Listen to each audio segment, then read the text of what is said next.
you have to say about Trump legal team calling for another special counsel? This one specifically about Bruce Ohr, an official here, in his meetings with Fusion GPS, and his wife having worked with Fusion GPS.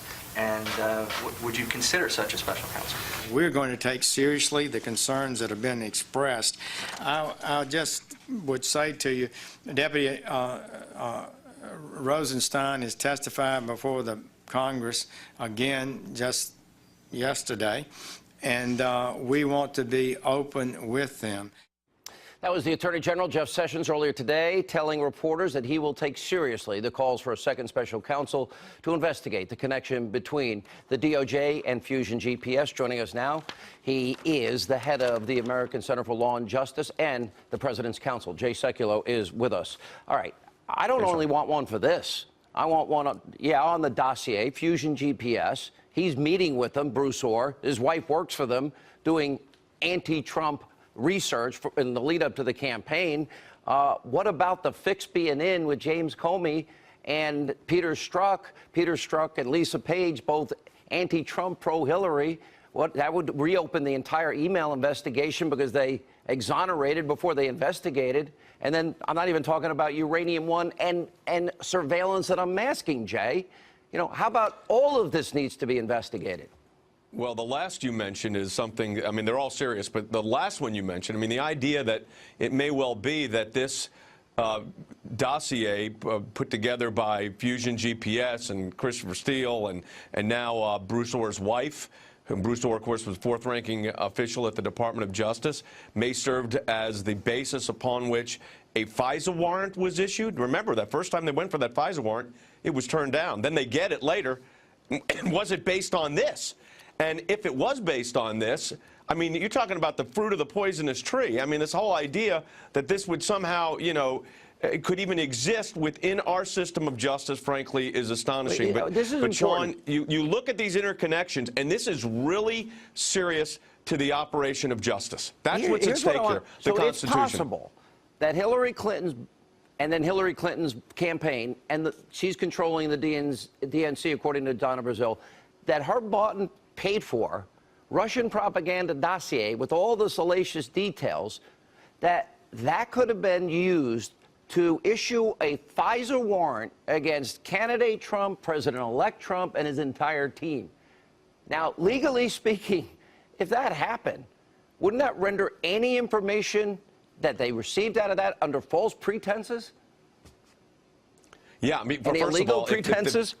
Yes, I mean, if in fact, and there's a lot of chatter about this, if in fact the FISA warrants were issued based on this unverified, as James Comey said, salacious dossier, which we know is there's no verification of any of it, it was nothing in it is correct. If that in fact was the basis upon which the FISA warrant was issued, well, then, of course, you have a constitutional issue, which is, can the evidence derived from that FISA warrant, which resulted in unmasking, be admissible? And I think the answer clearly would be no. Next question. So it does raise a very, very serious specter of constitutional issues, criminal procedure issues. And I think it puts, look, this whole unmasking scandal is a scandal in and of itself. But to put it in perspective, if it was based on that dossier, what have we come to? What has the court system allowed itself to get to? Do you agree with my analysis based on the May 2nd or early May draft by James Comey and then also edited by Peter Strzok, the anti-Trump guy that worked in the FBI that was involved in all these cases? Does that in any way, the fix being in before they investigated, even talk to Hillary or witnesses, that sounds to me like obstruction of justice by James Well, look, Comey. I mean, they granted immunity. I mean, they granted immunity to witnesses, and this exoneration letter was written before they interviewed the witnesses that were granted immunity. So go figure that out. I mean, what prosecutor does that? And then if you look at the actual, and we broke this out, Sean, if you look at what was drafted by James Comey and his draft, and that was edited by Peter Strzok and others, you look at things like, there was a big discussion, remember, the whole basis upon which this whole email situation came to light was the fact that the server was not secured, that it was located in a townhouse in Colorado. In James Comey's original draft, when talking about the seriousness of this, he says, this is especially concerning because all of these emails were housed on servers not supported by full-time security staff like those found at the department and agencies of the United States government. That was omitted from the final report. He wrote it, and then someone took that out. And that was the basis upon which this whole matter started in the first place. All right. Now, let me go back to our top story tonight. We now have John Solomon's explosive report. And what we're seeing is an intensity and financial rewards going up and up and up starting in October. We're at, first 10,000, 50,000, 100,000, 200,000. Then we get to 2 days before the election, $750,000 that we don't know where the money came from, but being offered to a woman in exchange for her, quote, story about Donald Trump. If that story can come out, I doubt we would have known it was paid for, because we didn't know that anybody was being paid up until today. You've got to help me through this, what that would mean in terms of trying to influence the American people 48 hours before they go to the polls. Well, look, I mean, if you look at the entire situation, you put all of this into context, what was taking place here? These were, look, campaigns are rough business. Everybody understands that. But what you had going on in John Solomon's piece in The Hill is this escalating value of these stories as the election gets closer.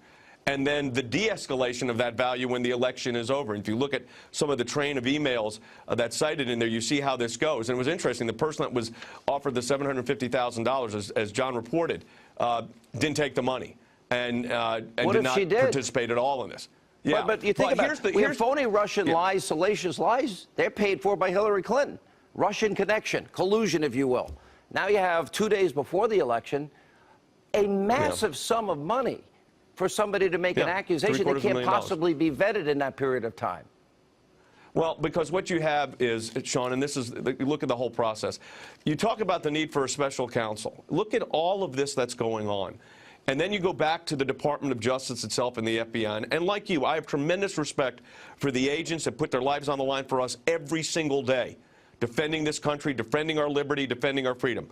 But I'll tell you what I don't appreciate. I don't appreciate a Department of Justice that not only had determined the case before the evidence came in, but was completely, and it's become very clear here, conflicted on multiple levels. And that is not, I don't care if you're Republican, Democrat, Independent, no one in our constitutional republic should take that as okay. It's not okay. And I think Chris Wray's got a big job to do, the head of the FBI. This is, by the way, we talk about the deep state. You don't have to dig so deep for this. This is right at the surface. These are leadership issues. And I was glad to see that General Sessions today said that they're taking this issue seriously of a special counsel. There was a reason I said it, and that was all, but you know what? There's a process they go through. They need to go through that process in evaluating a special counsel. Jay Sekulow, thank you for being with us.